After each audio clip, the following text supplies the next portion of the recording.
Something would mimic my mother's voice from outside my window. Welcome back to Creepy Crochet and Creepypasta. Let's get into today's scary story. In bed last night, I was on the edge of sleep, that sweet spot where you're half in reality and half in dreamland. But then, a sound as clear as day pierced the silence. My mom's voice. What freaked me out was that the sound wasn't coming from her bedroom, the hallway, or even anywhere inside the house. It was right outside my window, clear and unmistakably her. Every muscle in my body went rigid. 1,000 thoughts crashed into my head all at once, each more terrifying than the last. The idea of pulling back those curtains made my heart race, because what if something was waiting there, staring back? "James, open the window."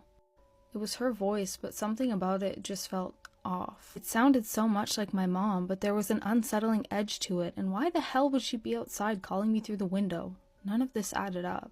Every ounce of me was locked in terror. The thought of sleep felt impossible.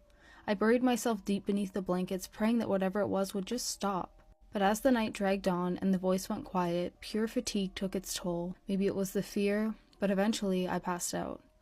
Waking up the next morning, the first thing on my mind was telling my mom about last night. Walking downstairs, there she was, just like any other day, making breakfast like nothing ever happened. "Mom, did you call out to me from inside my window last night?" She looked confused. "Why would I be outside your window? You must have dreamt it. I could have sworn I heard your voice." She chuckled lightly. Dreams can be deceiving at times. Maybe it was just a vivid nightmare. I hesitated, still trying to piece together the fragments of that night. Maybe she was right. Maybe it was a dream that felt real. After a while, I managed to convince myself that it was just a dream, a means for my mind to cope with the unnerving feeling. Days went on, and for a while, everything seemed normal. I hadn't heard my mother's voice from my window for a few days. But that illusion of safety was shattered just 15 minutes ago. I kissed my mom goodnight, as was our nightly ritual. Settling into bed, it didn't take long before the familiarity of her voice reached my ears again. Again, it emanated from outside my window. There was no passing this off as just a bad dream. I hadn't even shut my eyes. "Open your window, James. Let Mommy in."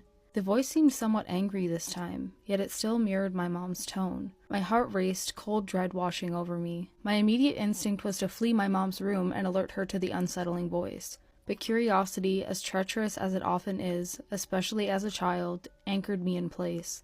I needed to know what was really calling me. With trepidation, I approached the window, praying that the voice would remain silent. Stealthily, I peeked through a tiny gap in the curtain, ensuring I remained unnoticed. The sight that met my eyes was both terrifying and confusing. It was a deer, hunched over on its hind legs, with its front 2 legs pressed up against my window. Its legs were grotesquely elongated, making it tower unnaturally on its hind limbs. Its eyes locked onto the interior of my room with an